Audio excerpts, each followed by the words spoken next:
आज एक बहुत ही अहम टॉपिक पर बात करने जा रहा हूं, निहायत ही जरूरी और अहम टॉपिक। वो क्या है? वो है देवबंदियत और बरेलवियत क्या है। बहुत सारे लोगों की तरफ से ये सवाल आ रहा है कि ये असल क्या झगड़ा है, क्या मुसीबत है देवबंदियत और बरेलवियत का। तो आज मैं बड़े सादा अंदाज में और बहुत ही आसान अल्फाज में इसकी हकीकत को समझाऊंगा और खुद आप फैसला करेंगे कि हक और बातिल कौन है। देवबंदियत की मैं 3 तारीफ कर रहा हूं आपके सामने कि देवबंदियत क्या है। इसके बाद आपका ज़हनी खलजान बिल्कुल साफ हो जाएगा। देवबंदियत क्या है? हुब्बे रसूल और हुब्बे औलिया में इत्तिदाल देवबंदियत, यानी रसूलुल्लाह की मोहब्बत और औलिया की मोहब्बत में इत्तिदाल, उनको उनके मकाम पर रखना, न कम हो न ज्यादा हो, इसको इत्तिदाल बोलते हैं। और इसके बिलमुकाबिल बरेलवियत हुब्बे रसूल और हुब्बे औलिया में गुलू का नाम बढ़ा चढ़ा कर अपनी तरफ से बताना, ये बरेलवियत है, जो कि गलत अकीदे।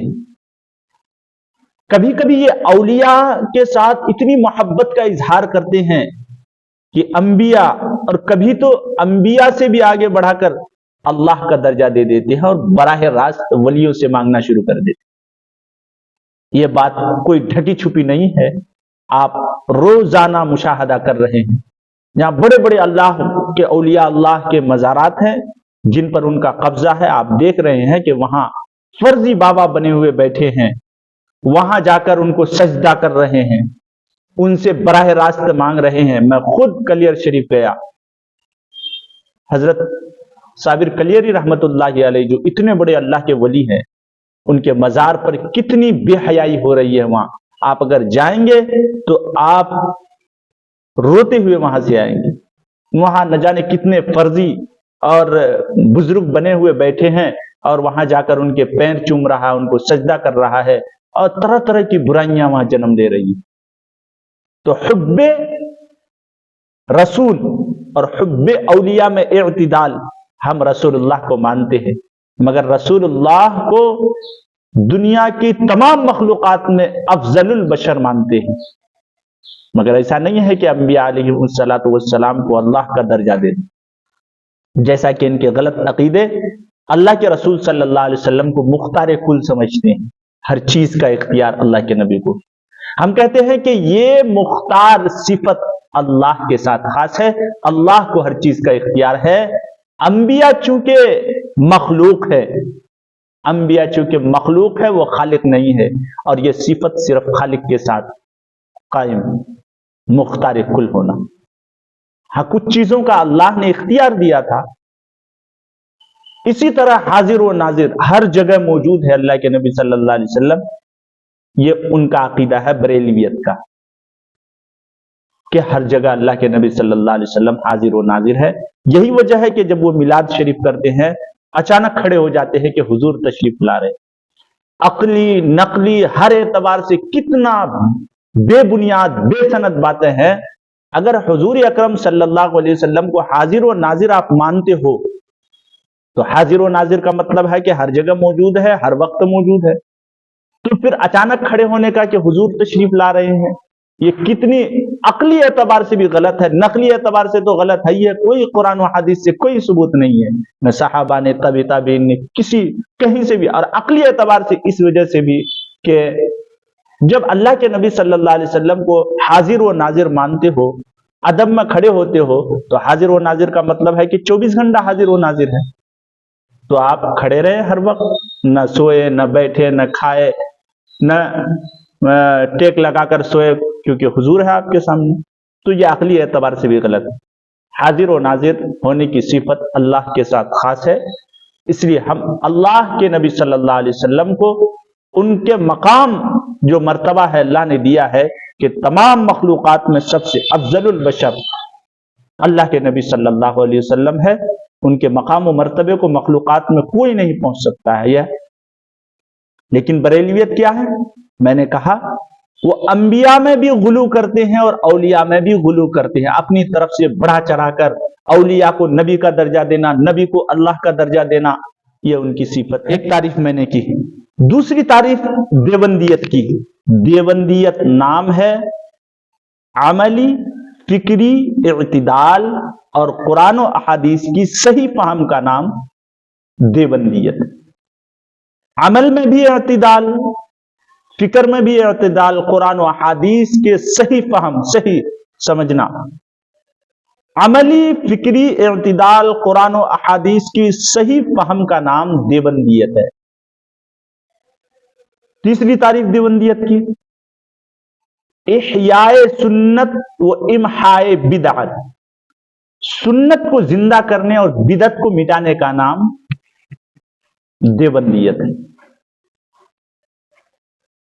بریلوی حضرات، علماء حق، علماء ترجمان اہل سنت والجماعت، اگر اس دور میں اہل سنت والجماعت کی صحیح ترجمانی اگر کوئی کر رہا ہے، صحیح آئینہ دکھا رہا ہے، تو میں ڈنکے کی چوٹ میں کہہ سکتا ہوں وہ جماعت علماء حق، علماء دیوبند ہے، جو 100% جس طریقے سے دین اللہ کے نبی صلی اللہ علیہ وسلم سے منتقل ہو کر صحابہ میں آیا، وہی دین خالص اور وہی آئینہ صرف دکھا رہے ہیں علماء دیوبند، علماء حق، علماء دیوبند، ذرہ برابر بھی اونچ نیچ نہیں۔ احیاء سنت و امحاء بدعت، سنت کو زندہ کرنے اور بدعت کو مٹانے کا نام دیوبندیت ہے۔ اب بریلوی حضرات کی طرف سے تہمت آمیز الفاظ یہ نکالتے ہیں لوگ کہ وہابی کہہ کے علماء حق کو پکارتے ہیں۔ اس کی وجہ کیا ہے؟ ہمیں وہابی کیوں کہا جاتا ہے؟ تو دیکھیے، مکہ میں ایک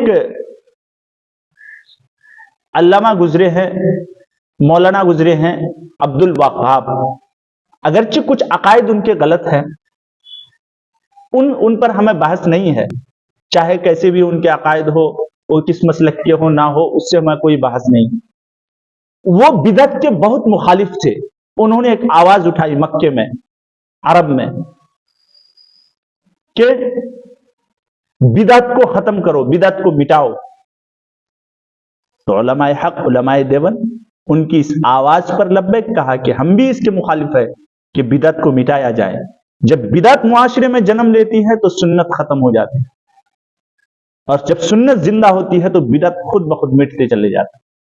تو ان کی اس آواز پر ہم نے لبیک کہا کہ یقیناً بدعت مٹنی چاہیے، مگر کچھ جماعتوں کے پیٹ میں درد ہونا شروع ہوا۔ ایک جماعت جس کا نام بدعتی بریلوی کہا جاتا ہے، ان کے پیٹ میں یوں درد ہونا شروع ہوا، اگر بدعت مٹ جائے گی تو ہمارے حلوہ پراٹھے کا کیا ہوگا؟ ہمارا جو بزنس چلتا ہے اپنی قوم کو گمراہ کر کے پیٹ پالنے کا، وہ کیسے چلے گا؟ بتائیے، چاہیے تھا ان کو بھی کہ ان کی آواز پر لبیک کہتے، اگرچہ دوسرے اعمال میں، عقائد میں وہ کیسے بھی ہوں، مگر اس چیز میں ہمیں متفق ہونا چاہیے جب ان کی طرف سے آواز اٹھ رہی ہے بدعت کو مٹایا جائے اور بدعت کا خاتمہ کیا جائے، تو سب کو لبیک کہنا چاہیے۔ علماء دیوبند نے لبیک کہا تو ہمارا نام ان کے ساتھ مولانا عبد الوہاب کے ساتھ منسلک کر کے اب ہمارا مذاق اڑا رہے ہیں کہ یہ وہابی۔ ہم وہابی نہیں ہیں، بلکہ ان کے اس بات پر جو انہوں نے آواز اٹھائی، اس آواز پر ہم لبیک کہتے ہیں کہ ہم بھی بدعت مٹانے والے۔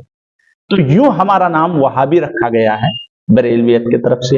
اگر بدعت کو مٹانے کی وجہ سے وہابی کہا جاتا ہے تو مبارکباد ہے، ہم 10 مرتبہ وہابی بننے کے لیے تیار ہیں۔ تو بہرحال یہ 3 تعریفیں ہیں دیوبندیت کی، آپ اس کو اچھی طرح یاد کر لیجئے، نوٹ کر لیجئے، لکھ کر رکھ لیجئے، بہت قیمتی بات ہے۔ نمبر 1، حب رسول اور حب اولیاء میں اعتدال دیوبندیت، حب رسول اور حب اولیاء میں غلو بریلویت ہے۔ نمبر 2، عملی فکری اعتدال قرآن و احادیث کی صحیح فہم کا نام دیوبندیت ہے۔ نمبر 3، احیاء سنت و امحاء بدعت، سنت کو زندہ کرنے اور بدعت کو مٹانے کا نام دیوبندیت ہے۔ پھر آئندہ انشاءاللہ میں اسی بریلویت اور دیوبندیت پر بیان کروں گا۔ آپ اگر نئے ہیں میرے چینل میں تو جڑے رہیں، انشاءاللہ بہت قیمتی بات آپ کے عمدہ سماعتوں کے حوالے کیا جاتا رہے گا۔ السلام علیکم۔